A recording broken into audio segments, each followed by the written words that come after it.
Buenos días para todos y todas. Bienvenidos al seminario web Estudio de Impacto Ambiental, Buenas Prácticas Globales y su inclusión en América Latina. Para nosotros desde AIDA es un gusto contar con su participación de este espacio. Eh, siguiente. Bueno, para empezar, mi nombre es Rosa Peña, yo soy abogada becaria del programa de Derechos Humanos y Ambiente de AIDA. Y pues AIDA es una organización regional sin ánimo de lucro que usa el derecho y la ciencia para proteger el ambiente y las comunidades, principalmente en Latinoamérica, hace más de 20 años. Y como pueden ver en este mapa, pues tenemos presencia en algunas de las principales ciudades de la región. Y este seminario en el que nos encontramos en la mañana de hoy hace parte de una serie de seminarios web sobre estudios de impacto ambiental que se han venido desarrollando en un horario de 10:30 a 12, horario Ciudad de México, en un horario de hora y media. El primer seminario que se desarrolló fue el jueves 21 de enero y este fue sobre experiencias y retos en América Latina. El seminario que vamos a tener el día de hoy, jueves 18 de febrero, es sobre buenas prácticas a nivel mundial y su inclusión en América Latina. Y la siguiente semana, el siguiente mes, el jueves 25 de marzo, vamos a tener el tercer webinar de esta serie que se llama Análisis de casos y marcos normativos en América Latina. En este seminario web se presentará y se discutirá el informe Buenas prácticas a nivel mundial para los estudios de impacto ambiental, una guía para las políticas públicas en América Latina y el Caribe. Este es un informe que fue elaborado por la Asociación Interamericana para la Defensa del Ambiente, AIDA, cuyo objetivo es ampliar el alcance de lo que se puede lograr con estas evaluaciones ambientales, esbozar el potencial en el largo plazo y contribuir a mejorar la protección ambiental en la región latinoamericana. En este webinar, la idea es que los y las participantes nos puedan compartir sus preguntas en la barra que tiene GoToWebinar, que está señalada en la presentación. A lo largo del foro las iremos recibiendo, las iremos recolectando y categorizando también para poder abordar la mayor cantidad posible. Y al final de las presentaciones de los panelistas, vamos a tener un espacio para que ellas y él nos puedan como profundizar sobre los temas que fueron objeto de las preguntas. Para iniciar este seminario web, quiero presentar a Astrid Puentes Riaño, una de las codirectoras ejecutivas de AIDA. Ella es colombiana y es abogada encargada de los esfuerzos legales y del manejo de la organización. Es abogada de la Universidad de los Andes en Colombia, tiene una maestría en Derecho comparado en la Universidad de Florida y tiene una maestría de Derecho Ambiental en la Universidad del País Vasco y cuenta con muchos años de experiencia vinculadas a la protección ambiental, los derechos humanos, el cambio climático, y siempre nos está recalcando la importancia también de que la justicia climática sea parte esencial de estas conversaciones y de estos diálogos. Entonces, bienvenida Astrid, te damos la palabra. Muchísimas gracias Rosa por tu presentación y de verdad para mí es un honor gigante poder estar hoy presentando este informe. Les agradezco también estar presentes hoy y estar escuchando este seminario en tantas cosas que están pasando y seguro que tienen tanto trabajo. Para Aida de verdad que es un día de celebración y de fiesta porque hemos estado trabajando en este informe por algunos años y pues evidentemente los estudios de impacto ambiental son una herramienta de nuestro trabajo diario y como mencionaba Rosa, en AIDA trabajamos en toda la región desde hace más de 20 años usando el derecho y la ciencia y las comunicaciones para proteger el derecho al medio ambiente sano, en donde los estudios de impacto ambiental constantemente son un elemento de nuestro trabajo para determinar y analizar proyectos. Y la razón por la cual decidimos hacer este informe es porque constantemente estamos viendo que lo que dicen nuestras leyes, incluso tratados internacionales, dista mucho de lo que estamos viendo en la práctica. Los estudios de impacto ambiental, como muchas personas saben, están incluidos en la legislación de nuestros países, hay reglamentaciones al respecto y básicamente están definidos como un instrumento de política pública a través del cual los estados deberían estar analizando si un proyecto causa o no daños ambientales y a las personas y a las comunidades, sobre todo que viven en cercanías o que pueden verse impactadas por un proyecto específico, y que se pueda determinar si estos impactos se pueden evitar o se pueden mitigar o se pueden manejar de alguna manera. Entonces, es una herramienta muy importante que debería establecerse y que deberíamos estar usando para tomar decisiones de políticas públicas y decisiones respecto de proyectos que se implementan en la región. Y esto es lo que hemos estado viendo incluso desde 1992 en la Declaración de Río, que es uno de los instrumentos que incorpora los estudios de impacto ambiental como una herramienta que los estados deberían tener para proteger el ambiente. También lo vemos en otros tratados internacionales, como la Convención de Ramsar, que está establecida para proteger los humedales, como la Convención de Biodiversidad también de 1992 y recientemente en el Acuerdo de Escazú. Entonces vemos que es una herramienta que está en las normas y que desafortunadamente, como mencioné en la práctica, dista muchísimo de la realidad. Y por eso es que incluso en recientes decisiones de la Corte Interamericana de Derechos Humanos y en una decisión de 2017, que es la opinión consultiva 23, que seguramente Javier y Carol les hablarán un poquito de esto posteriormente, la Corte Interamericana acoge y describe los estudios de impacto ambiental como un instrumento que los estados deberían estar usando para implementar su obligación de proteger los derechos humanos de las personas, incluyendo expresamente el derecho al medio ambiente sano. Entonces, como vemos, es una herramienta que existe en tratados internacionales y que también está vinculada con la protección de los derechos humanos, y en la práctica por eso es que también enfatizamos muchísimo en la oportunidad y en la obligatoriedad y en la necesidad de tener esta herramienta como aplicable. Desafortunadamente, como mencioné, la realidad a veces dista muchísimo de lo que dice el papel, y sistemáticamente, y sobre todo en los últimos años, hemos visto desde ahí de nuestro trabajo regional que la legislación y la aplicación a los estudios de impacto ambiental, que en algunos países como en México se llama la manifestación de impacto ambiental, la MIA, desafortunadamente esta herramienta está siendo vista como un obstáculo para el desarrollo. Algunos países incluso en sus documentos de política pública, como pasó con Colombia hace unos años, hablan de los estudios de impacto ambiental como un cuello de botella para el desarrollo y para la inversión.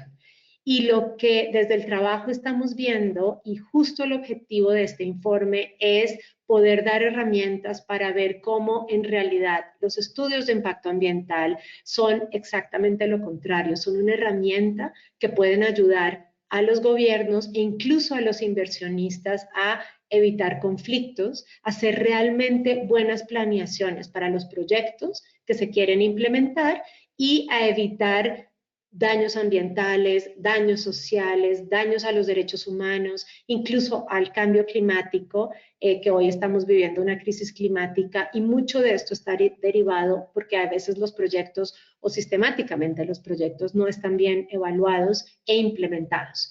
Entonces, esta es la razón de ser de este documento, de poder ver lecciones aprendidas en diferentes países, cómo sí se pueden hacer estos estudios de impacto ambiental de una manera adecuada para que en lugar de que sean cuellos de botella o simplemente un procedimiento que se cumple, realmente puedan atender al objetivo que requerimos hoy, entre otras, para atender la crisis climática, la crisis ambiental, de derechos humanos, del agua, de biodiversidad, y que podamos lograr estados, los inversionistas, las comunidades, que se puedan proteger los derechos. En este sentido, digamos, mucho en AIDA, como mencionó Rosa, sale de nuestra práctica. Hemos visto, como mencioné, varios de hecho sistemáticos ejemplos en donde las malas prácticas y la falta de implementación de las normas y las obligaciones respecto de los estudios de impacto ambiental lo que han ocasionado son inversiones con pérdidas millonarias, tanto para los inversionistas, para los estados y obviamente con unos impactos a las comunidades sistemáticamente e irreparables. Hay muchos ejemplos. En un mes tendremos un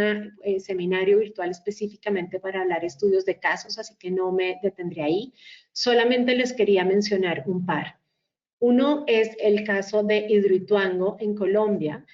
Hoy en día es la segunda represa más grande del país y durante su construcción en 2018 se presentó un derrumbe en uno de los túneles más importantes que generó la inundación de la casa de máquinas. Como se pueden imaginar, esto ocasionó pérdidas millonarias y se tomó esa decisión desde quienes estaban construyendo para evitar que todos los túneles y la represa y la pared de la represa colapsara, ¿no?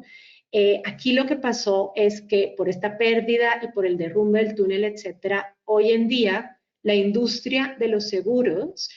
califica a el desastre en Hidroituango como la mayor pérdida en la historia de la industria de seguros en el espacio de construcción.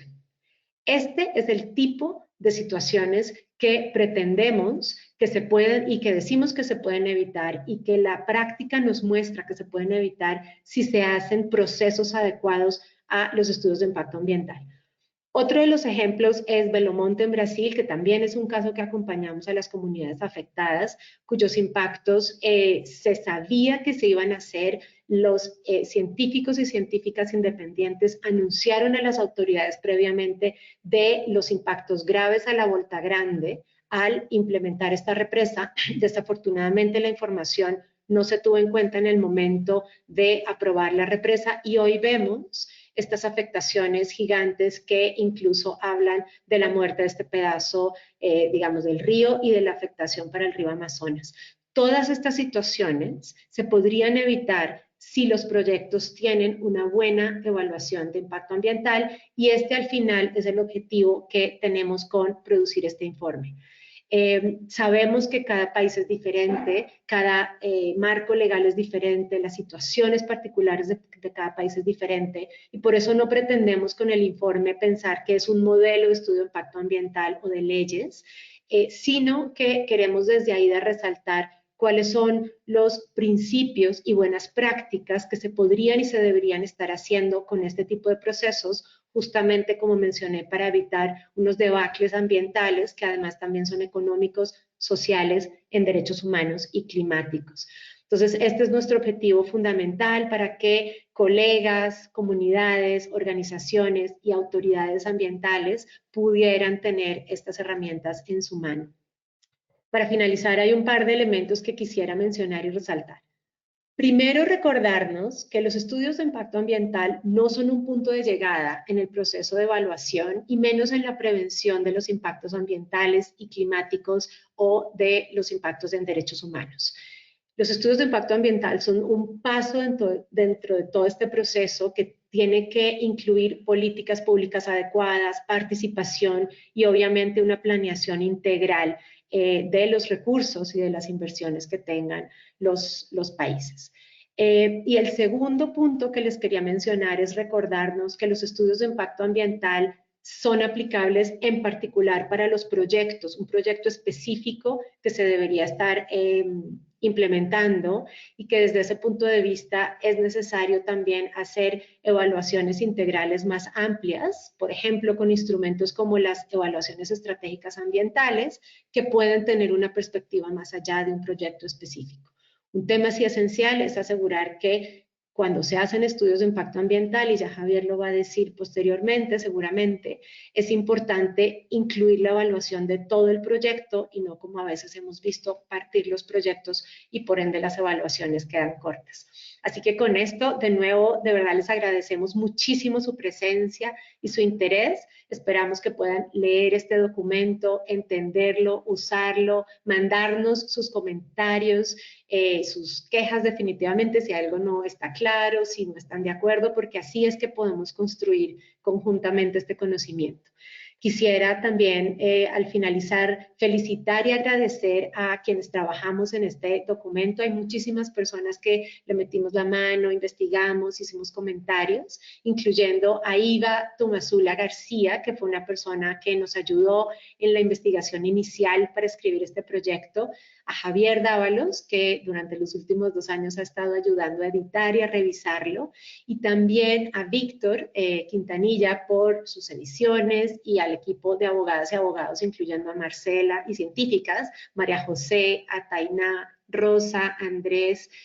Joe, Liliana por todos sus comentarios, y a nuestro equipo de comunicaciones, a Fernanda por el diseño, que me parece que le quedó maravilloso, y a Ana Mile. Como si ustedes se dan cuenta, ha sido un esfuerzo conjunto de muchísimas personas, incluyendo a colegas de otras organizaciones que nos han ayudado también con sus comentarios. Así que muchísimas gracias por todo esto. También agradecemos a la Fundación Charles Stewart Mott por su apoyo para que pudiéramos hacer este informe, y con esto pues les agradezco y quedo pendiente para las sesiones de preguntas y las demás presentaciones. Gracias.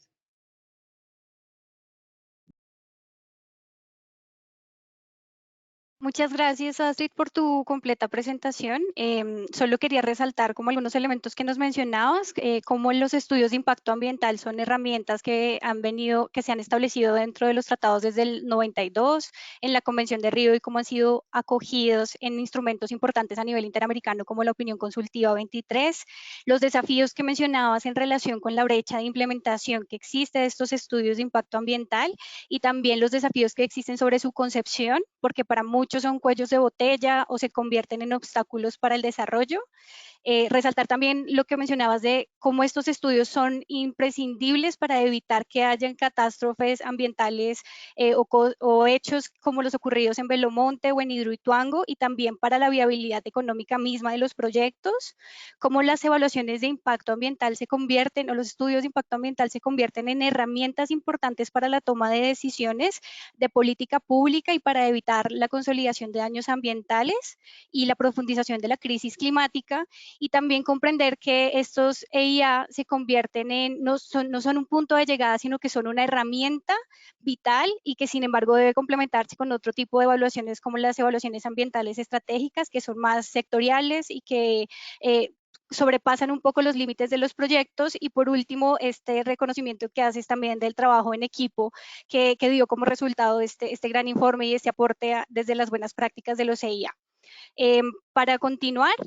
bueno, les recordamos que estamos atentas a sus preguntas, y le vamos a pasar la palabra a Javier Dávalos. Él es ecuatoriano y es el coordinador del programa de cambio climático de AIDA. Tiene una formación en relaciones internacionales, derechos humanos, cooperación internacional y ciencias de la población y el desarrollo, y cuenta con amplia experiencia en gestión de programas y proyectos relacionados con el tema del derecho ambiental internacional y el desarrollo sostenible en entidades internacionales y organizaciones de la sociedad civil. Entonces, Javier, te damos la palabra. Muchas gracias, Rosa. ¿Se escucha bien?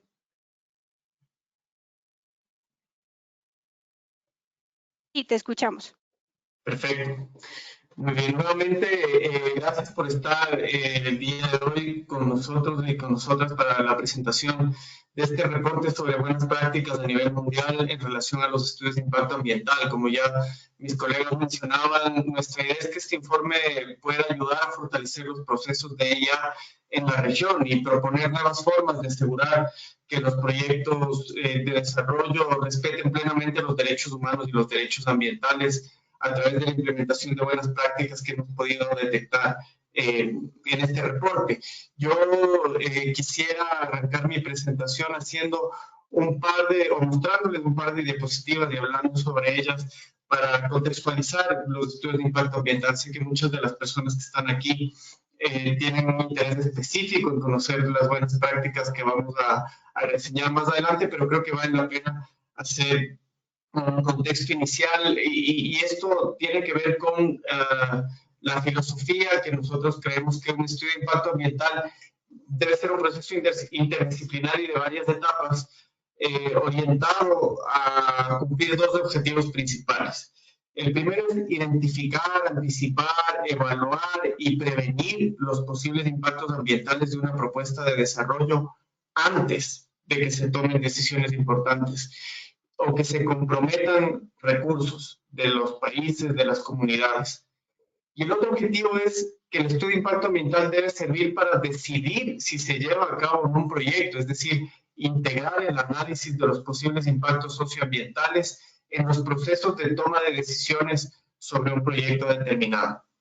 Un estudio ambiental se tiene que dividir en 3 grandes etapas. Una evaluación preliminar que incluye la selección del proyecto para establecer si requiere de un estudio ambiental y la determinación de su alcance para identificar impactos y alternativas al desarrollo propuesto. Una segunda fase de evaluación detallada que incluye el análisis de los impactos identificados, la consideración de medidas de mitigación, la realización de un informe de resultados y la revisión de este para la toma de decisiones sobre el proyecto. Finalmente debe incluir una etapa de seguimiento que incluye la supervisión para verificar que las acciones que se establezcan en el estudio, en el plan de manejo, se cumplan en los términos establecidos, que la gestión para abordar los incidentes previstos y además algo que es clave, una fase de cierre y abandono y una auditoría y evaluación de los resultados para aprender de la experiencia y mejorar el proceso del estudio de impacto ambiental. La segunda diapositiva de introducción que quiero mostrarles es sobre el informe del estudio de impacto ambiental. En varias legislaciones esta tiene un nombre especial, como ya decía Astrid, en México es la manifestación de impacto ambiental, en Brasil el relatorio. Existen distintos nombres para este informe, que es una herramienta técnica que pone por escrito el análisis y las previsiones de impactos. Este ya debe tener algunas características que vamos a reseñar sobre cuáles son buenas prácticas, pero las enunciamos brevemente aquí, y es que debe ser elaborado por personas independientes, objetivas y calificadas, que sean idealmente profesionales, especializadas y que no tengan vínculos con el proponente del proyecto. Este documento se utiliza para decidir nuevamente si un proyecto de desarrollo debe seguir adelante o no. Sin embargo, el informe no es el final del proceso, no es la única parte del proceso, y creo que esto es importante mencionarlo al iniciar esta presentación. El estudio de impacto ambiental debe continuar con la ejecución, la supervisión y el seguimiento, como ya mencionamos. Y bueno, en esta diapositiva ustedes pueden ver la portada de nuestro reporte, buenas prácticas a nivel mundial para los estudios de impacto ambiental, una guía para las políticas públicas en América Latina y el Caribe. El día de hoy estamos haciendo el lanzamiento oficial de este reporte. ¿Y por qué nos ha parecido interesante hablar de buenas prácticas? Como ya hemos dicho, los EIA deberían permitir que los proyectos económicos que se intenten realizar en un determinado territorio sean sostenibles y permitan evitar daños a largo plazo. Sin embargo, esto es posible únicamente si el proceso de ley ya es guiado por buenas prácticas, por normas de participación pública, por metodologías sólidas, por recolección de datos científicos de calidad, por planificación adecuada y por otras medidas que refuercen los estudios de impacto ambiental que ya existen en la normativa de nuestros países. Cabe resaltar además que las buenas prácticas no son una lista de buenas intenciones, sino que ya están presentes en tratados internacionales, en constituciones de nuestros países y en decisiones como la opinión consultiva de la Corte Interamericana de Derechos Humanos, que ya incluyen estos principios y por lo tanto deben ser consideradas como obligaciones de los estados. Las buenas prácticas para los proyectos de desarrollo en América Latina pueden entonces mejorar la incorporación en los marcos normativos y en la práctica de los EIA. En el reporte que presentamos el día de hoy, examinamos buenas prácticas en 2 partes. La primera, en relación a principios básicos y características que deben guiar los estudios de impacto ambiental. Ustedes ven que tenemos una lista de 6 sectores o ámbitos donde se pueden y se deben aplicar buenas prácticas en relación a estas características básicas del estudio de impacto ambiental. Y luego en el estudio describimos también buenas prácticas en relación a las 3 etapas operacionales de los estudios de impacto ambiental que mencioné anteriormente. Por razones de tiempo, en los siguientes 10 minutos vamos a revisar solamente la primera parte de nuestro reporte. ¿Cuáles son algunos de los principios básicos y características y cómo las buenas prácticas pueden ayudarnos a fortalecerlas. Y vamos a dejar la segunda parte de nuestro reporte para incentivarles a que ustedes puedan leerlo, analizarlo, estudiarlo y utilizarlo. Principalmente esa es la intención de haber puesto estas buenas prácticas en conjunto en el informe. Así que vamos a entrar ya en los siguientes 10 minutos a analizar algunas de las mejores prácticas en relación a principios y características básicas de los estudios de impacto ambiental. Y la primera es que la ley ya debe ser participativo y consensuado. El proceso de estudio de impacto ambiental debe utilizar métodos que sean culturalmente apropiados para informar a las comunidades afectadas, a las autoridades estatales y además quienes proponen un proyecto deben informar los posibles riesgos e impactos que este implica y documentar explícitamente no solamente los aportes, sino también las preocupaciones en relación al proyecto y permitir que las partes afectadas también lo hagan para darles un peso en la toma de las decisiones. En congruencia con esto, antes de iniciar un estudio de impacto ambiental, se debe identificar plenamente a las comunidades que pueden ser indígenas o tribales, que pueden verse afectadas por el proyecto para aplicar y realizar la consulta previa, libre e informada, que como sabemos es un derecho fundamental para la protección del territorio de los pueblos y comunidades y por consiguiente es también un derecho que sirve para la protección del ambiente, como todos los derechos de participación. Hay un ejemplo interesante que nosotros rescatamos en el reporte y es la práctica de la Agencia de Evaluación Ambiental de Canadá, que ha establecido un programa de financiación de participantes para poder apoyar la participación pública de pueblos indígenas en los estudios de impacto ambiental. Esto es algo completamente interesante que permitiría reforzar la participación de las comunidades y pueblos indígenas en nuestra región, el hecho de que haya una financiación pública para que las comunidades puedan destinarle tiempo, destinarle recursos al análisis de los proyectos que les van a afectar directamente y que, como ya decíamos, con un estudio de impacto ambiental reforzado por procesos participativos del Estado evitaría realizar inversiones inadecuadas, las instituciones financieras internacionales de la misma manera, inversiones que terminan teniendo más impactos en la economía, en el ambiente y en las personas que los beneficios que se puedan imaginar en un momento sin un análisis participativo adecuado.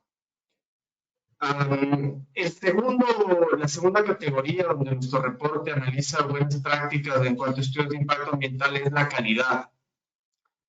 Un buen estudio de impacto ambiental debe abordar los impactos significativos no solo en el ambiente, sino también en la salud pública, en el clima y otros efectos negativos que puedan surgir del proyecto, así como cuestiones de interés para las personas afectadas. Entre las herramientas que deberían emplearse para analizar los datos recolectados están prácticas como las juntas de asesoramiento técnico, la consultoría científica, los comités de revisión de calidad y la revisión académica por pares científicos.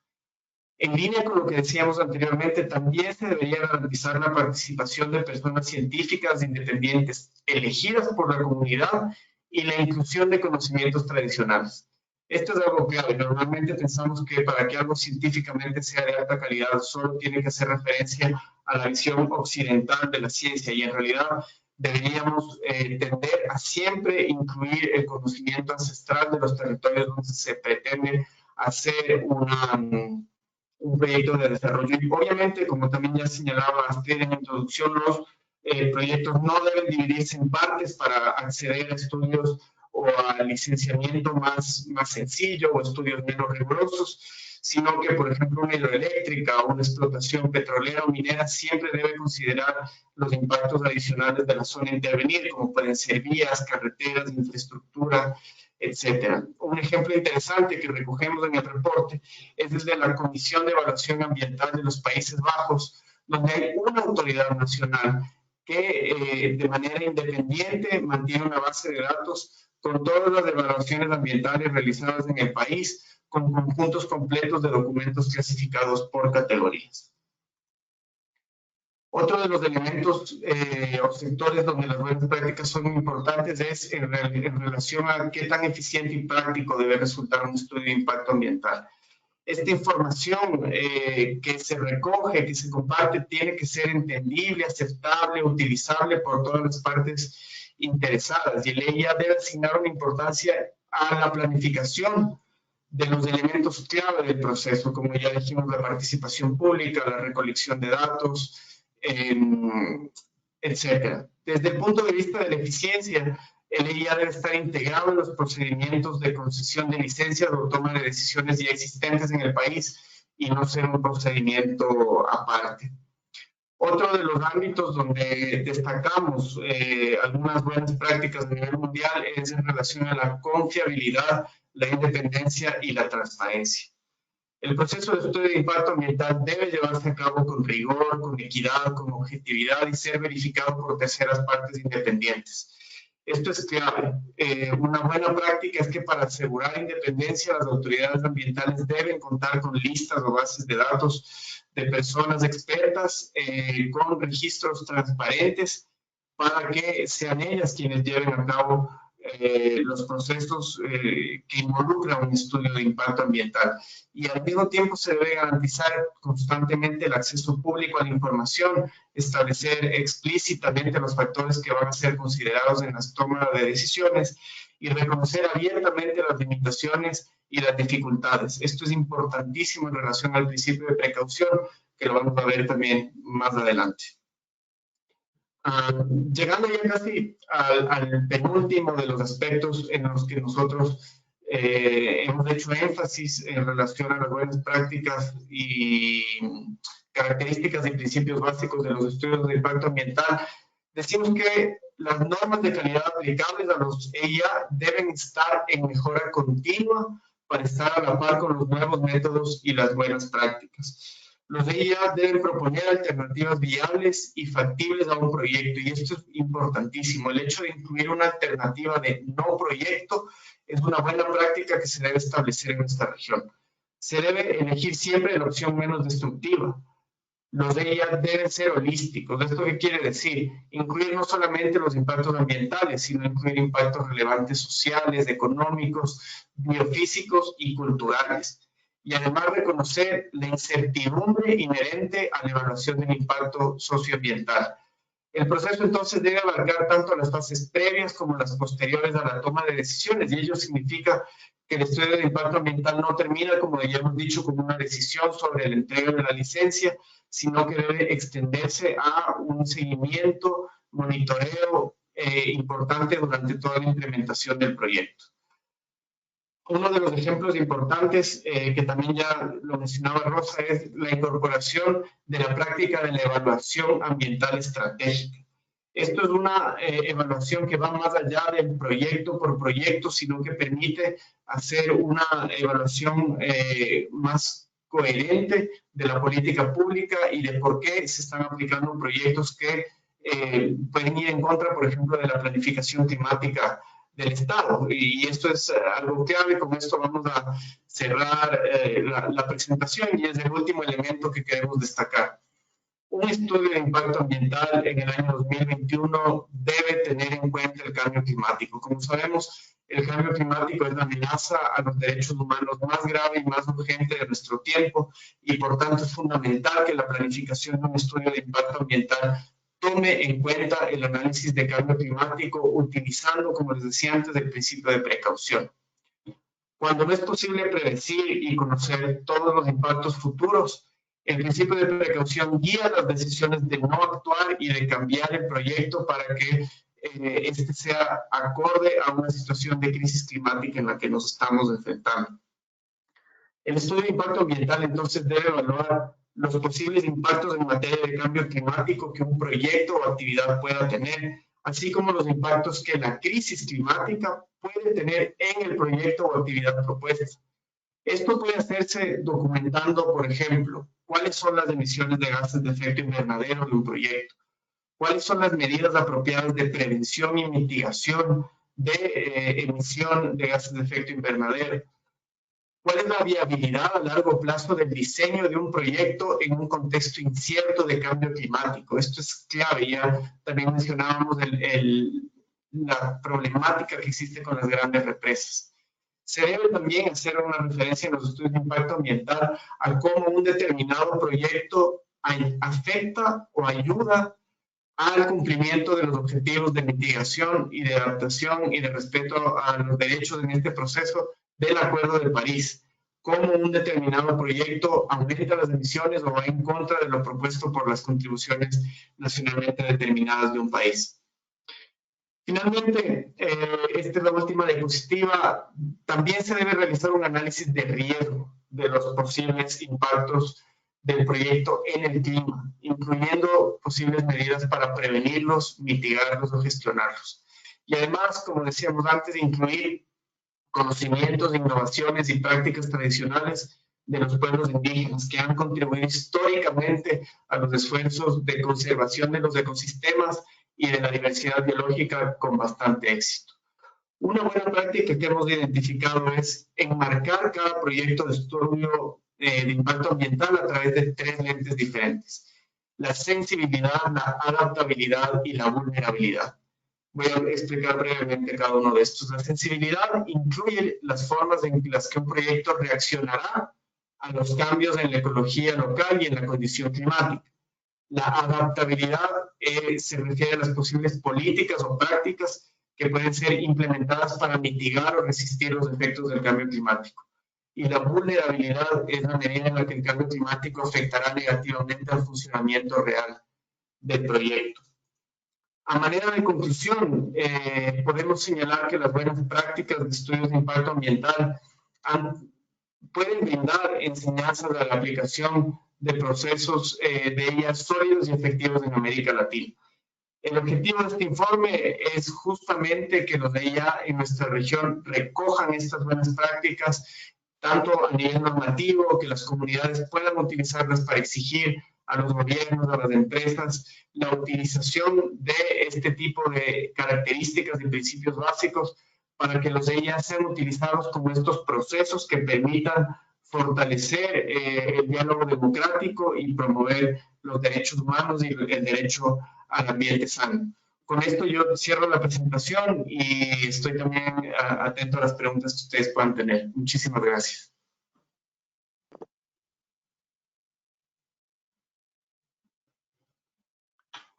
Muchas gracias, Javier, por este gran resumen sobre los aportes y los principales hallazgos también de este informe. Quisiera resaltar algunas cosas que mencionabas en relación, por ejemplo, a cómo este estudio, digamos, que concluye también que es importante buscar nuevas formas para que los proyectos de desarrollo respeten los derechos humanos y el derecho ambiental, y los EIA se vuelven herramientas fundamentales para alcanzar ese fin.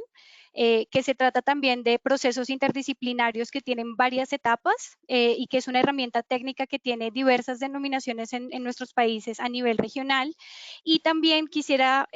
mencionar lo que decía sobre los 6 puntos que se identificaron en el informe, solamente para exponer, sí, como expresarlos. El primero que refería era el tema de la participación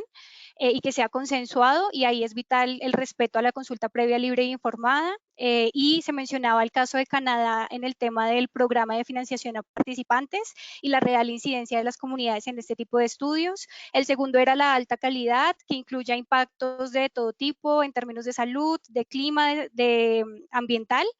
Y también que tenga en cuenta los conocimientos ancestrales y tradicionales de las comunidades indígenas y también rurales. El tema de que sea práctico y eficiente sería el tercer punto. Un cuarto punto que es bastante notorio en la región es el tema de la confiabilidad, la independencia y la transparencia, y esta recomendación que se hace en torno a tener listas y bases de datos sobre estos consultores que puedan hacer esto de manera independiente con un registro de transparencia bueno. El quinto que referías, que es el tema que sea mejorable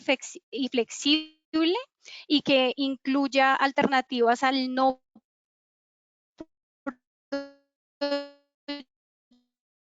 proyecto Y el último, que creo que es uno de los aportes también principales del informe, es que tenga en cuenta el cambio climático desde el tema invernadero, desde la prevención, la mitigación, la viabilidad también de los proyectos dada la incertidumbre que genera la crisis climática y el cumplimiento del Acuerdo de París en este tema de también teniendo en cuenta la sensibilidad, la adaptabilidad y la vulnerabilidad. Y en la conclusión también que un poco nos decía sobre cómo estas buenas prácticas hacen parte también de tratados internacionales y que no se trata de meras recomendaciones, sino de obligaciones que si se cumplen, digamos, estarían destinadas a facilitar la protección del medio ambiente, también la atención a la crisis climática y el respeto de los derechos humanos en la región. Entonces, muchas gracias por esa presentación. Solo reiterarles que estamos también leyéndolos en el chat y en la sección de preguntas que tiene GoToWebinar y que hemos recibido también los mensajes respecto a los agradecimientos sobre el informe y algunas de las preguntas ya las estamos recolectando y las responderemos al final de esta sesión. Ahora voy a darle la palabra a María Bautista Hernández. Ella es abogada de la Pontificia Universidad Católica del Perú, con especialidad en Derecho Ambiental y de los Recursos Naturales de esta casa. Actualmente es directora de Política y Gobernanza Ambiental de la Sociedad Peruana de Derecho Ambiental, SPDA, y es especialista en temas... Carol Mora. ¿Perdón? Es Carol Mora. Carol, perdón, doctora Carol, tuvimos un error aquí en nuestra presentación, pero es la doctora Carol Mora, y ella es especialista en temas de derecho administrativo, derecho ambiental y gestión de recursos hídricos, y es autora de publicaciones y artículos de opinión especializados en materia de derecho ambiental. La doctora Carol nos va a hacer también, nos va a expresar algunos comentarios, algunas apreciaciones que ella tiene sobre este informe que le pasamos previamente. Bienvenida, doctora, y qué pena por el error. No pasa nada, no te preocupes. Muchísimas gracias, Rosa, por la presentación. Y en general, muchísimas gracias a Ida y felicitaciones por este documento, por este informe que tuvieron a bien compartir con nosotros, con la Sociedad Peruana de Derecho Ambiental, con quienes además tenemos una relación histórica de trabajo conjunto entre nuestras organizaciones. Yo trabajo en la Sociedad Peruana de Derecho Ambiental, que es una organización peruana con más de 35 años de experiencia en temas de derecho ambiental, y para nosotros es un gusto poder hablar de un tema que hablar de los estudios de impacto ambiental definitivamente deviene en un tema atemporal, ¿no? O sea, creo que no terminamos de evolucionar y no terminamos de encontrar experiencias interesantes, mejores buenas prácticas que pueden seguir reforzando en virtud del principio de progresión que inspira el derecho ambiental internacional, seguir mejorando los estándares que ya hemos logrado. Creo que hace un acertado trabajo ahí al poder recapitular cuáles son aquellos criterios, aquellas buenas prácticas, aquellos estándares que acompañan los procesos que deben acompañar las distintas etapas de los procesos de evaluación de impacto ambiental, pero sobre todo desde un enfoque de principios, ¿no? De un enfoque de derechos humanos, que creo que es lo que hace falta en estos momentos. Y decía oportuno porque en contextos de reactivación y en contextos de recuperación económica, siguiente por favor, es aún más importante poder hablar de la importancia de los estudios de impacto ambiental como una herramienta de gestión de impactos anticipados, ¿no? Porque en algún momento escuchamos que hablamos sobre daños ambientales, pero justamente lo que buscan y lo que deberían buscar los estudios de impacto ambiental es anticiparse a esa ocurrencia del daño para poder hablar de impactos que necesitan ser gestionados. Los contextos de reactivación económica, los contextos de recuperación económica luego de la crisis sanitaria o en medio de la crisis sanitaria que van a enfrentar los países de América Latina, nos pone en la inevitable decisión muchas veces de darle esta mirada marginal, esta mirada residual a lo ambiental, sacrificando muchas veces estándares ambientales no solamente de los estudios de impacto ambiental, sino de los mecanismos de participación ciudadana que están inmersos dentro de los procesos de impacto ambiental, y que devienen este paradigma erróneo de pensar que lo ambiental es dicotómico, está divorciado del desarrollo económico y está divorciado del desarrollo sostenible. Y por ello también quiero, la otra razón por la que quiero felicitar el informe es porque es lo suficientemente detallado para aterrizar y establecer estándares precisos sobre cuáles son los cambios o cuáles son los temas sensibles y álgidos, como el de consulta previa, que vamos a ver en un momento, donde la regulación ni siquiera ha terminado en estos momentos de poder zanjar y aterrizar. Es cierto que las regulaciones en los países de América Latina y la institucionalidad alrededor de los estudios de impacto ambiental, en el caso peruano desde el año 2012 tenemos una autoridad ya neutral que aprueba los estudios de impacto ambiental antes que reposaban en un esquema sectorializado que traía esta figura de juez y parte, pero es cierto que la regulación no termina de garantizarnos buenos estudios de impacto ambiental, excelentes procesos de evaluación de impacto ambiental, y que incluso en un escenario con algunos errores deberían por lo menos respetar y asegurar la defensa de los derechos fundamentales de las zonas, de las poblaciones del área de influencia de estos proyectos. Yo quiero rescatar algunas consideraciones esenciales que he tenido la oportunidad de identificar a lo largo del informe y que creo que son pequeños consensos para luego ir de manera mucho más detallada a cada uno de los principios, a cada uno de los enfoques de la forma de abordar los estudios de impacto ambiental. Los procesos de estudio de impacto ambiental responden o deben responder a una secuencia lógica de gestión de impactos ambientales, y aunque no se señala tal cual en el informe, yo creo que implícitamente nos lleva a la conclusión de que la jerarquía de mitigación en la gestión de impactos ambientales, pensando en la prevención como el máximo esfuerzo que debe realizar un operador, que debe realizar una consultora y que debe realizar un evaluador del estudio de impacto ambiental, es la meta dentro de la gestión de los impactos ambientales de los proyectos. Que los EIA y los estudios de impacto ambiental, aunque aparecen muchas veces en los due diligence que realizan las grandes empresas antes de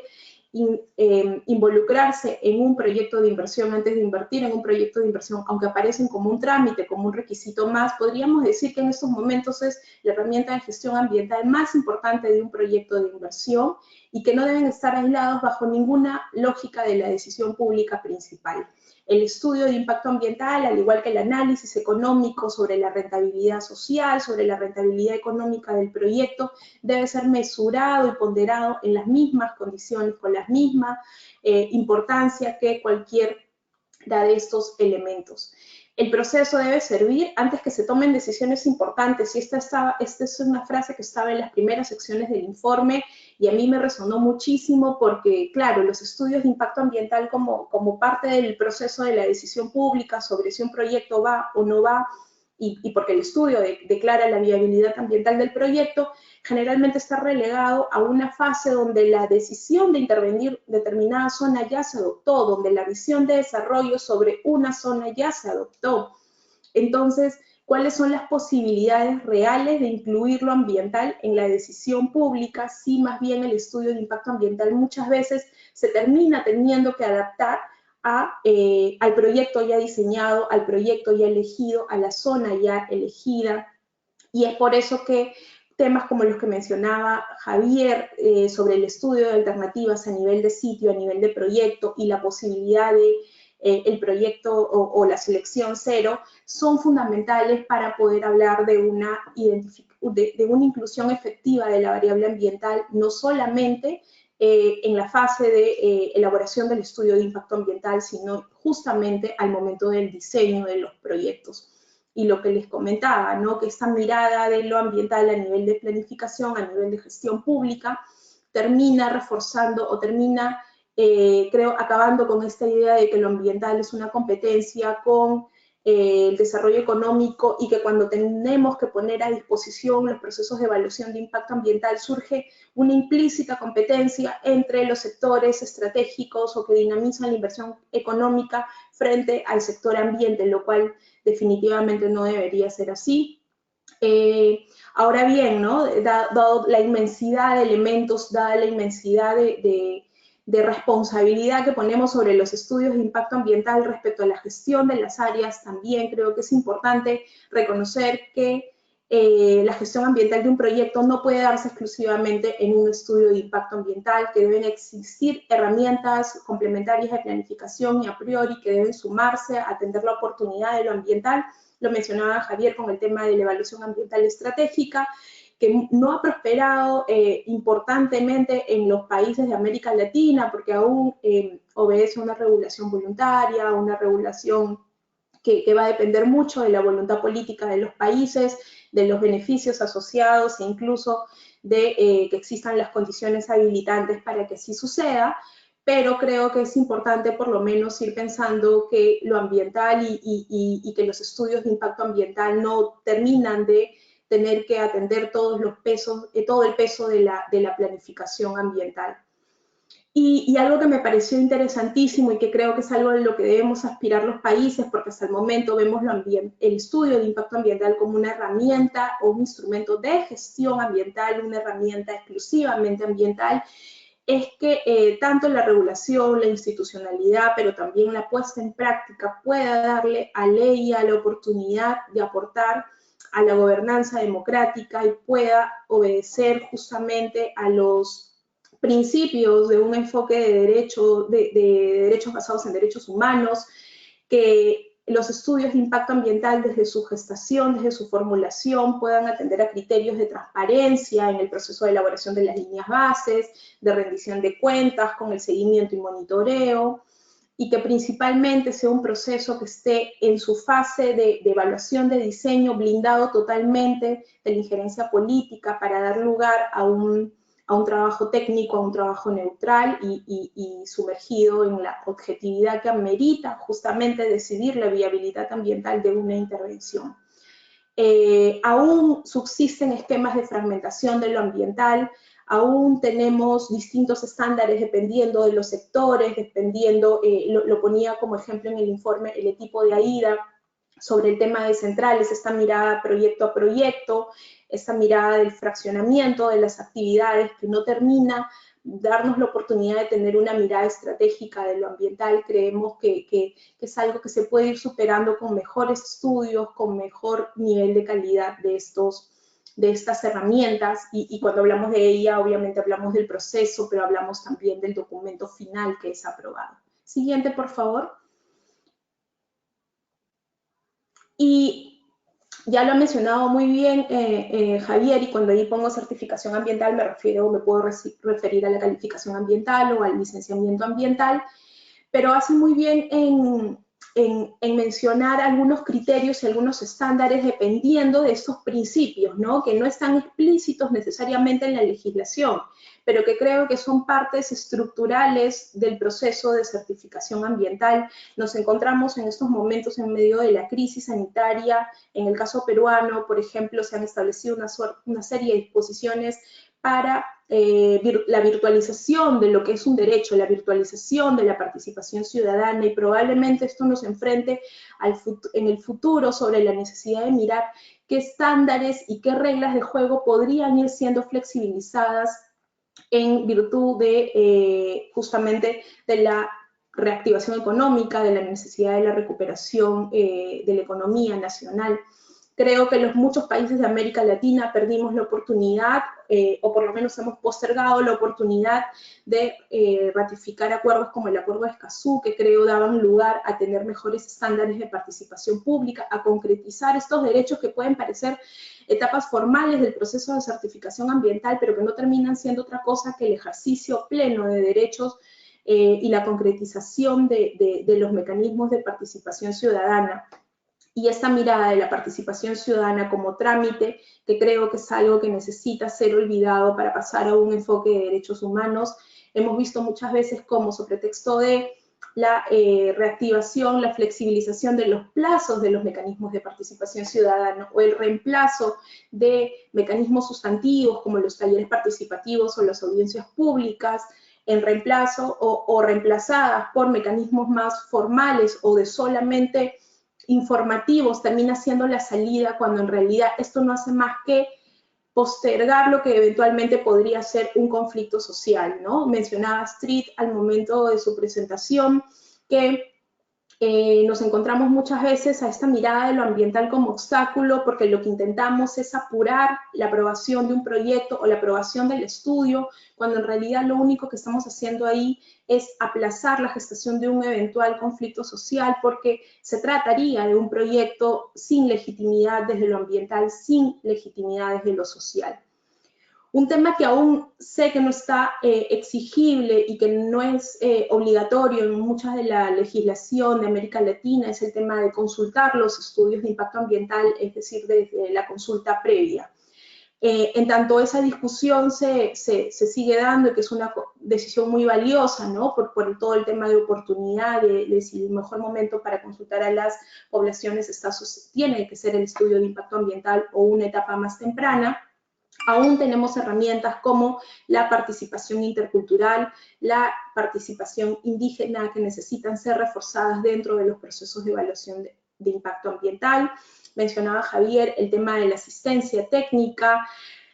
durante los procesos de negociación de los estudios de impacto ambiental para generar una simetría de información, para generar una simetría de negociación, que es algo que no necesariamente está regulado en los países, pero que es algo aspiracional que creo que en lo que es necesario trabajar. Y finalmente en este tema, los efectos de la participación ciudadana, cómo los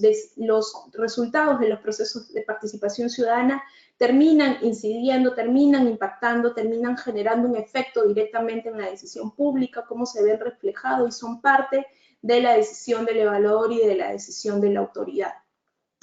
Respecto a la confiabilidad de los estudios, este es un tema que se ha venido trabajando mucho porque hay distintos actores involucrados en los procesos de evaluación de impacto ambiental. Tenemos a las consultoras ambientales, que como se menciona en el informe, necesitan tener todo un régimen que permita mejorar los estándares de calidad, que permita mejorar la rigurosidad del proceso de recopilación de datos que implica el proceso de elaboración de las líneas bases. Se están previendo algunas figuras de acompañamiento por parte de la ciudadanía al proceso de elaboración de las líneas bases que creo que puede ayudar a dar legitimidad en una fase muy estratégica, en una fase muy inicial del proceso de elaboración de impacto ambiental, pero que no termina con el tema de consultoras, ¿no? Creo que esa capacidad de réplica del evaluador, de cuestionar el estudio, de generar y de exigir mejores criterios de protección, mejores medidas de manejo, creo que es uno de los desafíos centrales de los países también. El tema de la flexibilidad del estudio, pensar en el estudio como un documento, como un instrumento vivo que acompaña el ciclo de vida de un proyecto de inversión que debe ser actualizado, pero que no debe perder su esencia, ¿no? Muchas veces hemos visto que tenemos estudios de impacto ambiental que son modificados sucesivamente a lo largo del tiempo y no son necesariamente medidas que emergieron a lo largo de la vida del proyecto, sino que pudieron preverse en una etapa estratégica, pero que muchas veces para aspirar a menos categorías de estudios de impacto ambiental no son dimensionadas en su fase inicial y creemos que eso puede ir generando desconfianza porque no son las reglas de juego iniciales con las que se concibieron las intervenciones en el territorio. Y la eficiencia, ¿no? Esta suerte de lo ambiental aplazado solamente para el proceso de certificación ambiental, lo ambiental como una suerte ya de medida que muchas veces el estudio de impacto ambiental como esa medida que tiene más bien que adaptarse al estudio de impacto ambiental, al proyecto de inversión ya diseñado y qué importante aquí encontrar la vinculatoriedad entre nuestros procesos de licenciamiento ambiental, nuestros procesos de certificación ambiental con los procesos de inversión pública, con los procesos de promoción de la inversión privada y con los procesos de planificación del Estado para no postergar y no relegar lo ambiental necesariamente a etapas donde probablemente ya la adaptación va a ser muy distinta. Incluso lo ambiental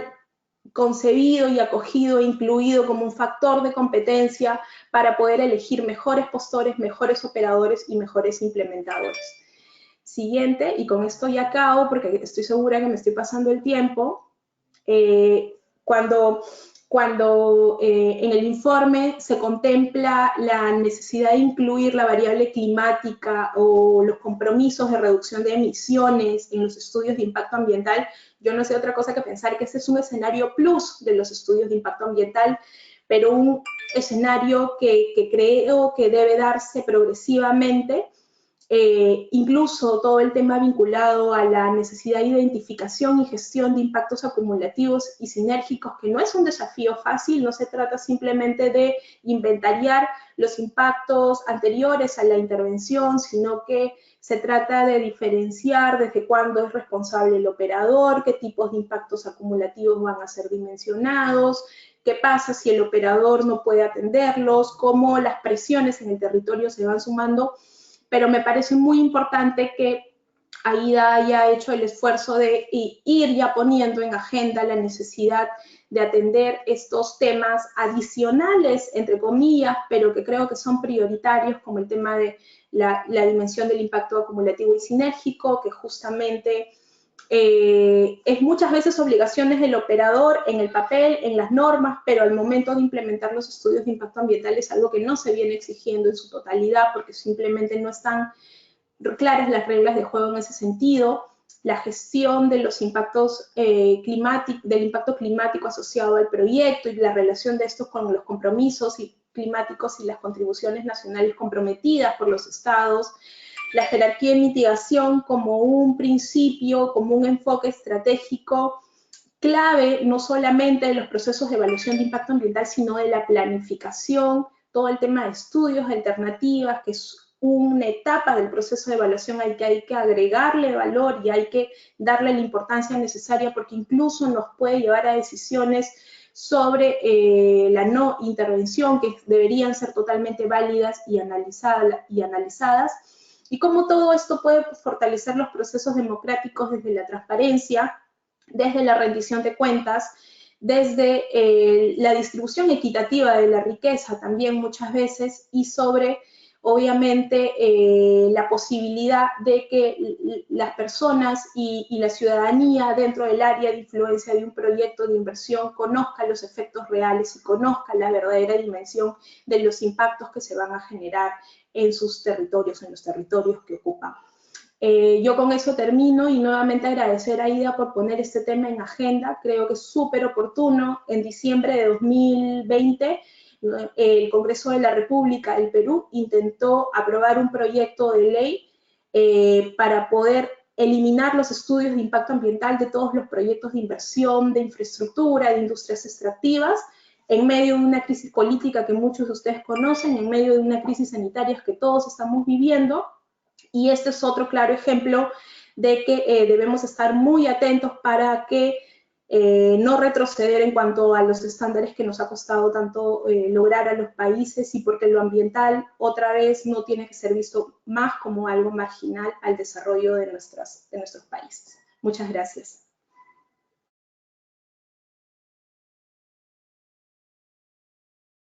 Muchas gracias, Carol Mora de la SPDA. Fundamentales también los comentarios y las consideraciones que nos compartías. Quisiera resaltar lo que mencionabas sobre cómo lo ambiental no es dicotómico con el desarrollo y también cómo en estos escenarios donde hay unos esquemas de fragmentación de lo ambiental, pues los EIA se convierten en herramientas esenciales para la toma de decisiones y también para la gestión del ambiente, teniendo en cuenta igual que no son los únicos instrumentos ni las únicas herramientas que cumplen con esa función, pero que sí son estratégicos. Y también cómo estos estudios de impacto ambiental, los EIA, deben asegurar la defensa de los derechos de las poblaciones que hacen parte del área de influencia directa de los proyectos. Mencionabas también cómo en este escenario de crisis sanitaria generada por la pandemia de la COVID-19 y también en este escenario donde hay una necesidad para la reactivación, pues este se vuelve un tema vital y enfatizabas en 4 puntos esenciales también que se mencionaron también por Javier en el tema de la participación y en términos del principio democrático e incluir dentro de esta participación un tema fundamental como la interculturalidad. En segundo punto, el tema de lo confiable de estas herramientas en términos de ser neutrales y que tengan una rigurosidad técnica necesaria, que sean flexibles y en ese sentido también, como resaltabas, la parte del seguimiento y en términos también de su eficiencia. Y quisiera también, por último, resaltar algo que mencionaba sobre estos escenarios como adicionales a los EIA que son fundamentales en relación con la identificación y el reconocimiento de los impactos acumulativos y sinérgicos, de los impactos climáticos, la necesidad también de entender la jerarquía de la mitigación. Y por último, el tema también del fortalecimiento a los procesos democráticos, que creo que también es un elemento esencial de la presentación que nos compartía Carol. Ya desde el chat tenemos varias preguntas. Si quieren, vamos a empezar con una primera ronda, una pregunta para cada una y cada uno de los panelistas. Si les parece, les invito a que prendamos nuestras cámaras. Y entonces iniciamos de la siguiente manera. La primera pregunta que se la voy a hacer a Javier es cómo incluir en las metodologías de evaluación de impacto ambiental los componentes político y cultural y cuáles podrían ser los indicadores que permitan medir esos impactos. Hay una segunda pregunta que Astrid te la quisiera hacer a ti y es, bueno, son dos relacionadas. Una que se refiere a cuál sería una estrategia para involucrar de manera eficiente a las comunidades en estas evaluaciones de impacto y cuando se habla de proyectos específicos. Y también cómo hablar y cómo tratar todo el tema de los beneficios comunitarios en relación con proyectos específicos. Y para Carol, una de las preguntas que nos hacían también es si se puede considerar una buena práctica la integración del EIA con otras autorizaciones o permisos de carácter ambiental y su aprobación en un mismo acto administrativo. Si quieren, iniciamos con esas primeras tres preguntas. No sé si quieran hacerlo en el orden de las presentaciones. Si quieres, o Javier iniciar, ya que tuviste más tiempo de considerar la respuesta. Bien, entonces en el orden de las preguntas, gracias Rosa. ¿Cómo incorporar la variable política y la variable cultural? Son preguntas bastante buenas. Creo que hablamos un poco de que los estudios de impacto ambiental deben ser multidisciplinarios y van más allá solamente de un análisis técnico-científico. Algunas pistas que hemos encontrado y que las hemos incluido en el informe, creo que algo lo mencioné en la presentación también, es que hablando de la variable cultural, es fundamental que los estudios de impacto ambiental consideren los aspectos en relación a la relación de las comunidades con los ecosistemas, por ejemplo. No es lo mismo hacer un estudio de impacto ambiental en la selva amazónica que en un ámbito urbano. Y esto debe ser tomado en cuenta al momento de establecer términos de referencia, por ejemplo, de estudios de impacto ambiental. Y estos términos de referencia deben incluir necesariamente aspectos como la cosmovisión de pueblos indígenas y su relación especial con el territorio. Sabemos que muchas de las naciones o nacionalidades indígenas de América Latina consideran elementos biofísicos como elementos sagrados en el territorio, por ejemplo, y esta categorización debe ser tomada en cuenta y no debe ser dejada de lado al momento de elaborar términos de referencia para un estudio de impacto ambiental, y un indicador a medir entonces va a ser la inclusión o no de conocimiento ancestral o de referencias a la cosmovisión de los pueblos que pueden ser afectados. Eso como un ejemplo, puede haber muchísimos más. Y en relación a la variable política, creo que se relaciona también con el sentido del estudio de impacto ambiental como un instrumento de planificación que debe ir más allá del proyecto por proyecto y que debe también hacer referencia a la visión de largo plazo de desarrollo que tenga una determinada región. Creo que la inclusión de aspectos de la planificación local y cómo un proyecto se relaciona o no con la visión de un territorio de estar libre de extractivismo, por ejemplo, una visión política de estar implementando procesos de energías renovables o de transición justa, debe también ser tomada en cuenta al momento de establecer términos de referencia para analizar un determinado proyecto específico en un territorio específico. Creo que siempre un estudio de impacto ambiental va a tener una dimensión política, y una manera de incorporarla es escuchando no solamente a quienes proponen proyectos de la autoridad nacional, sino también a quienes llevan adelante la administración de un territorio, ¿no? Los gobiernos locales, los mismos la palabra se me va, la forma de gobierno de cada una de las comunidades a las que, donde pueden tener impactos, los proyectos deben ser también tomados en cuenta, ¿no? El estamento político comunitario, local, debe entrar también en juego en esto.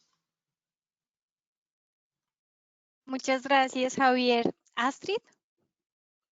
Gracias, Rosa, y por sus preguntas. Pues creo que esta también tiene mucho que ver con lo que mencionó Javier, y ahí retomo, digamos, todos los principios que estaba mencionando Javier.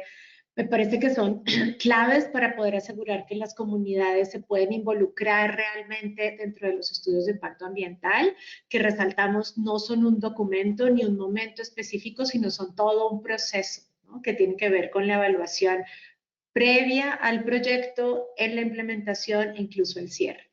Y cuando hablamos de beneficios o cómo involucrar a las comunidades, creo que hay varios elementos esenciales, ¿no? Uno es realmente asegurar, y por eso insistimos tanto en los principios, que el proceso de la evaluación de impacto ambiental sea no para, como yo a veces digo un poco irónicamente, me disculpan, pero que no sea un proceso para pensar de qué color vamos a pintar o van a pintar la pared de la represa. Eso no sirve, ¿no? O sea, que de verdad sea un proceso en donde se esté evaluando si el proyecto va, en dónde va, cómo se implementa, y por eso la importancia de la independencia para que realmente la decisión se tome desde la perspectiva del interés público, una política pública, y no para beneficio específico de quienes están implementando el proyecto. Claramente, cuando hay proyectos, hay personas que tienen diferentes intereses y eso es un elemento esencial cuando estamos hablando de la incorporación de las comunidades. En relación con beneficios que tiene que ver con la participación, nos parece que es esencial que sea una discusión abierta, transparente y realmente participativa, donde las comunidades puedan incorporar la información y el conocimiento que se tenga y que sea considerado como ciencia, porque también, obviamente, el conocimiento tradicional es parte de la ciencia y por eso se debería tomar en cuenta. Y ahí el análisis de costos-beneficios es clave, o sea, donde haya un espacio en donde se analicen todos los costos o los posibles impactos y los beneficios de las comunidades y que las comunidades puedan estar ampliamente, digamos, tener la libertad para no entrar a negociar derechos, ¿no? Hemos visto desafortunadamente en muchos casos, Belo Monte 1, Hidroituango, bueno, en fin, ¿no? Carol también tendrá muchos en Perú, en donde los proyectos que está pasando incluso en México con el Tren Maya, se están proponiendo para fomentar el desarrollo de algunas áreas que están en situación de pobreza y entonces se quiere llevar el desarrollo, el turismo, la minería, lo que sea, ¿no? Aquí un tema que nos parece muy importante tener en cuenta dentro de los estudios de impacto ambiental es que se consideren los beneficios no como una negociación de derechos, ¿no? No es como el beneficio de que me pones la escuela, entonces lo intercambio por la salud, de la contaminación del aire, del agua, etcétera. Entonces sí, por eso es tan importante que lo dijimos las cuatro, cómo es la importancia de incorporar esa perspectiva de derechos en donde las comunidades puedan realmente participar. Y termino, en donde los beneficios, de hecho, sean realmente beneficios que mejoran la calidad de vida y no que van a sacrificar unos derechos por otros. Aquí el tema de los impactos de corto, mediano y largo plazo es esencial, ya también lo habíamos dicho y no quiero aumentar mucho en esto. Definitivamente el tema del uso de la tierra, para algunas personas, por eso también la objetividad, lo mejor del uso de un río es poner una hidroeléctrica, para las comunidades puede ser dejar el agua y usarlo para otros usos. Entonces, por eso es tan importante que sea de verdad un intercambio de propuestas en donde y enfatizamos la posibilidad del no proyecto también sea una viable. Muchas gracias, Astrid, por esas reflexiones. Carol. Sí, muchísimas gracias por la pregunta. Nos consultaban si es viable, si es positivo integrar los procedimientos u otros trámites ambientales asociados a recursos naturales a los procesos para la certificación ambiental, a los procesos de certificación ambiental. Y definitivamente yo no veo problema alguno de iniciar un proceso de simplificación si lo que se busca al integrar los estudios de impacto ambiental, por ejemplo, con las autorizaciones de desbosque o los permisos hídricos de un mismo proyecto de inversión, lo que se busca es elevar los niveles de información, nutrir de mayor información la decisión sobre un proyecto y propiciar el mejor intercambio de información entre las autoridades involucradas en la decisión. Si es para eso y eventualmente para simplificar algunos plazos de forma razonable, creo que no debería haber ningún problema. ¿Qué pasa cuando estas herramientas, como en el caso peruano, como es Integra Ambiente o la integración progresiva que se da en otros trámites ambientales en otros países o las ventanillas únicas ambientales que se crean en otros países se hacen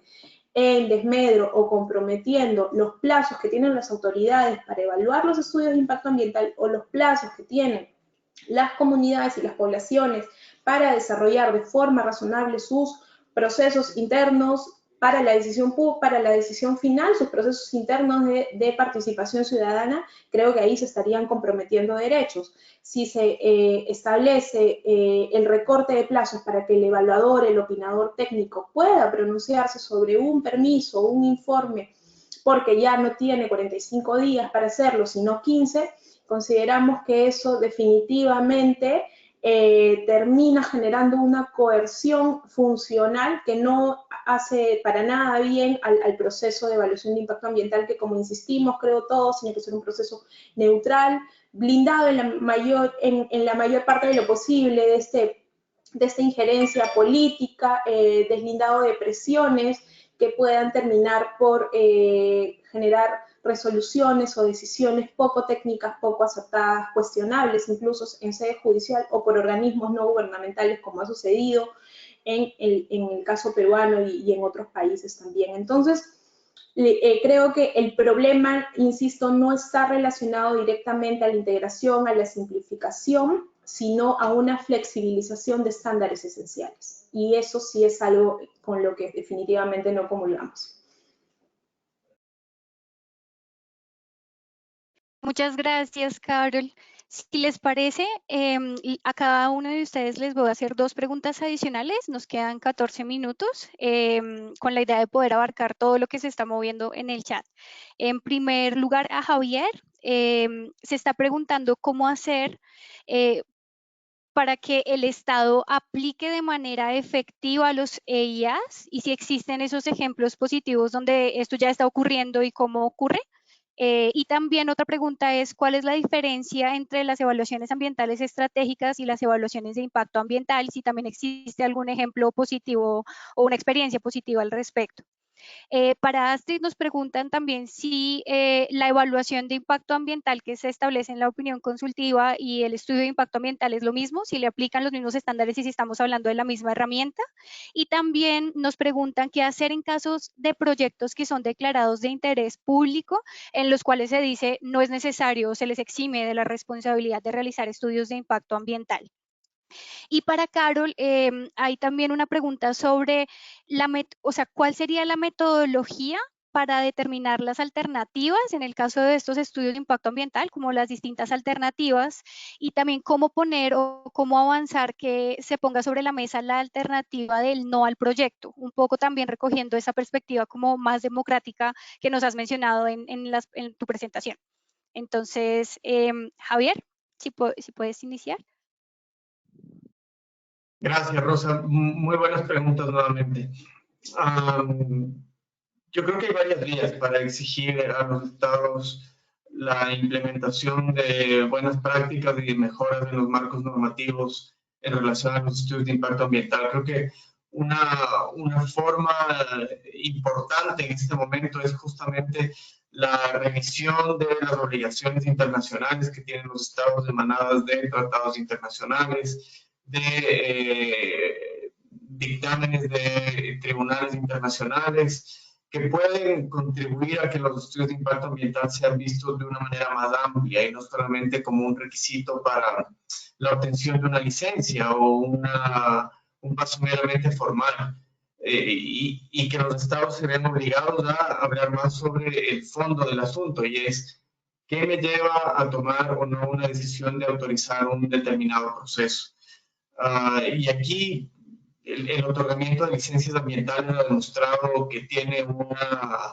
una posibilidad grande de detener, por ejemplo, proyectos que están teniendo un impacto adverso, que incluso ya han sido autorizados. Nos hacían la pregunta sobre experiencias que conozcamos, y algo que es interesante de mencionar, por ejemplo, es la reversión de la licencia para el gran oleoducto Keystone entre Estados Unidos y Canadá, que se acaba de producir hace poco con la nueva administración Biden en los Estados Unidos. Una de las maneras con las que se puede realizar una aplicación efectiva es revertir licencias ambientales por estudios de impacto ambiental mal realizados. Los estados tienen esta posibilidad soberana de revertir autorizaciones cuando se determina que los estudios de impacto ambiental no han tenido en cuenta todos los elementos establecidos en la normativa. Entonces, hay como experiencias que demuestran que efectivamente los estados pueden y deben tomar este tipo de acciones. Y en relación a los elementos del cambio climático, creo que es tal vez donde nuestro reporte en la primera parte se concentra más, porque creemos que en este momento hay muchas herramientas en relación a cómo tomar en cuenta emisiones de gases de efecto invernadero, tomar en cuenta cómo va a cambiar la realidad de un ecosistema debido a la crisis climática. Pueden ser elementos muy, muy importantes a tomar en cuenta a la hora de autorizar o no un determinado proyecto, incluso presentar análisis de alternativas, ¿no? Estamos en un momento tan complejo y donde la necesidad de la transición justa y la justicia climática son fundamentales, que deberían ser tal vez la guía para establecer qué tipo de proyectos son sometidos a estudios de impacto ambiental y al escrutinio público. Creo que esta visión más holística y política del asunto deben estar presentes. Yo, para cerrar esta respuesta, también quiero aprovechar para hacer una mención a que en el reporte intentamos establecer un lenguaje bastante accesible, no un lenguaje jurídico, no un lenguaje muy técnico, sino que nos permita a la mayor cantidad de personas comprender cuáles son las buenas prácticas y exigirlas a los estados, a las empresas, a los entes que llevan adelante los procesos de estudios de impacto ambiental, porque esa es otra manera en la que los estados pueden o deben cumplir con estas obligaciones internacionales a través de el impulso que lleva adelante la sociedad civil. Entonces, la idea del reporte es que además lo intentamos hacer muy sintético, como decía Carol, contiene muchos elementos, hemos intentado aterrizar muchas buenas prácticas, pero un documento de menos de 30 páginas, que como les digo, busca tener un lenguaje bastante accesible y servir como instrumento de incidencia también. Muchas gracias, Javier. Astrid, ¿tienes la palabra? Gracias. La primera en relación con la opinión consultiva, que es la opinión consultiva número 23 de 2017. Les vamos a mandar un link en donde hay información en nuestra página y en la página de la Corte, tanto del texto de la opinión, que son 100 páginas, para quien quiera leerlas y revisarlas en mucho detalle, y hay una infografía que hicimos en coordinación con algunas organizaciones, colegas y con la Corte, resumiendo esta opinión consultiva. Entonces, hacia la pregunta, la Corte habla de la obligación de los estados de reglamentar los estudios de impacto ambiental y de exigir y aprobar estos estudios de impacto ambiental para proyectos que puedan causar impactos ambientales, y se refiere a que los estudios son parte de un proceso que tiene elementos que mencionamos aquí: transparencia, objetividad, participación, etcétera. Entonces, para contestar la pregunta, la Corte retoma lo que varios tratados y analistas usamos. El estudio de impacto ambiental es el resultado del proceso que está relacionado con todo el proceso de la evaluación. En relación con los proyectos de interés público, sin duda es una de las es uno de los mayores desafíos que tenemos en América Latina, y quisiera compartirles que esta insistente y de hecho aumento de declaración de proyectos de interés público en donde deciden que los estudios de impacto ambiental están exceptuados, es una de las razones fundamentales por las cuales hicimos este informe, ¿no? Porque por supuesto que los estados pueden declarar cualquier tipo de proyecto, sector, lo que se necesite como de interés público. Aquí lo grave es que se salten la reglamentación y las evaluaciones. El hecho de que sea de interés público desde nuestra perspectiva, desde la perspectiva del derecho ambiental internacional y de los derechos humanos, no debería ser para que o obstar para que se salten los estudios de impacto ambiental, y lo hemos visto en un montón de países. Yo diría que casi todos en América Latina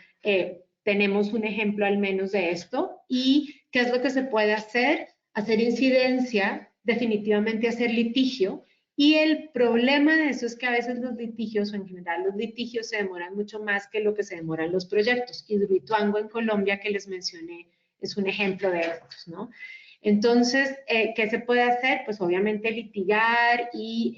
usar los instrumentos legales que existen y ojalá también poder hacer incidencia para que los gobiernos y quienes están tomando las decisiones entiendan que parte del interés público es proteger el ambiente, proteger el clima, proteger los derechos humanos y que por ende un proyecto, el que sea, no puede ir en contra de esto porque al final estaría afectando el interés público de los derechos humanos, de las comunidades y el clima y el ambiente y el agua, que obviamente es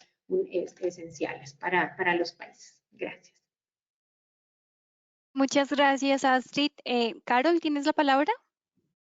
Sí, muchas gracias. La pregunta que me hicieron estuvo relacionada al tema del análisis de alternativa y cómo podía ayudar a tomar mejores decisiones y decisiones más tempranas y oportunas, ¿no? Y por eso comentaba a lo largo de mis comentarios hace un momento la importancia de poder generar una vinculatoriedad entre los procesos de evaluación de impacto ambiental y procesos de promoción de la inversión privada o procesos de inversión pública, ¿no? Qué importante no dejar a lo ambiental la decisión de la no viabilidad de un proyecto cuando en etapas estratégicas se puede tomar la decisión sobre la necesidad o no de un proyecto. Muchas veces se define la importancia o se prioriza un proyecto de carreteras, un proyecto vial, pero este ni siquiera ha superado a nivel técnico la necesidad de conectividad o la demanda que va a cubrir no es lo suficientemente importante en términos de movilización o de frecuencia, en relación o cuando se tiene que ponderar esto con los valores ambientales y los valores sociales del área en materia de protección. Entonces, creemos que justamente el análisis de alternativas dentro del proceso de evaluación de impacto ambiental puede ser fundamental, pero no debería ser el único momento en que decidamos la rentabilidad social, la rentabilidad económica de un proyecto de inversión y no deberíamos postergar lo ambiental para esa fase, definitivamente. Ahora bien, ¿cómo lo hacemos cuando ya estamos ante lo ambiental? Bueno, tenemos dos momentos clave, que la evitación, que es lo que principal, lo que mueve el proceso de evaluación de impacto ambiental, la prevención desde el diseño, la prevención desde la selección del sitio y la prevención desde la planificación. Obviamente desde el diseño lo que tenemos que hacer es ver cuáles son las opciones de infraestructura y elegir aquella que genere menores niveles de impacto en toda la etapa de diseño, construcción, operación y mantenimiento, la selección del sitio, pero para ello va a ser muy importante que el Estado cuente con información sobre los valores ambientales, sobre los atributos de biodiversidad del área que va a ser intervenida. Muchas veces la única fuente de información para evaluar es aquella asociada a la que está en la línea de base del estudio de impacto ambiental que elaboró el propio operador y no se cuenta con información que caracterice el área en materia de intervención. Entonces, ¿cómo generar ahí verdaderos niveles de réplica o verdaderos niveles de cruce que nos permita asegurarnos que hemos tomado una decisión lo suficientemente acertada? Y en relación a la planificación, y ahí podemos poner como ejemplo, por ejemplo, la política 056 de la UICN, que es un ejercicio muy interesante ahí, bien enfocado en el tema de compensaciones de la biodiversidad, pero que es parte del proceso de evaluación de impacto ambiental, pero donde establece una serie de supuestos donde la compensación ambiental no es viable. Y eso está relacionado a una decisión de política pública. ¿Qué áreas de nuestro territorio no queremos sacrificar? ¿Qué áreas mantienen especies endémicas o valores de la biodiversidad únicos, altamente representativos, que ya no podríamos sacrificar y que no podríamos comprometer? ¿Qué servicios ecosistémicos vinculados a temas de seguridad hídrica o gestión de riesgos y desastres son lo suficientemente esenciales y no podrían verse comprometidos? Es una decisión más a nivel de visión de desarrollo, es una decisión más a nivel de política pública, pero creo que es bien importante hacerla como primer ejercicio del proceso de decisión pública definitivamente. Bueno, siendo las 12:59, quería nuevamente agradecer a las panelistas, a Astrid, a Carol, a Javier también por todos estos aportes que han hecho en la mañana de hoy. Reiterar la importancia de este informe en términos también de identificar la OSEIA como una herramienta vital, una herramienta técnica vital para la garantía y para el respeto de los derechos humanos y del derecho ambiental, en el cual es fundamental la participación, la transparencia, la confiabilidad, la calidad, y que entre otros elementos que se mencionaron y que están en el informe que justamente estamos exponiendo en la mañana de hoy, y que es importante que esta dialogue con otras evaluaciones como la evaluación ambiental estratégica, que incluye también impactos acumulativos y sinérgicos. Y por último, también terminar diciendo que no se trata de una herramienta que se constituya como un obstáculo del desarrollo, que debe superarse un poco la dicotomía de la que nos hablaban también los panelistas respecto a eso, desarrollo y protección ambiental y protección de los derechos humanos, sino como, por el contrario, como una herramienta que lo que hace es profundizar la democracia, profundizar justamente también un Estado social de derecho y los derechos humanos en la región latinoamericana. Y también reiterarles que las presentaciones y los videos de este webinar se les compartirán próximamente y que los esperamos también para el siguiente webinar que será en marzo. Entonces, muchísimas gracias por quedarse hasta el final, por sus preguntas, aportes, gracias a los panelistas y también a Víctor que estuvo detrás ayudándonos con todo. Que tengan muy buena tarde para todos y todas. Muchas gracias. Gracias, buen día. Gracias, buen día.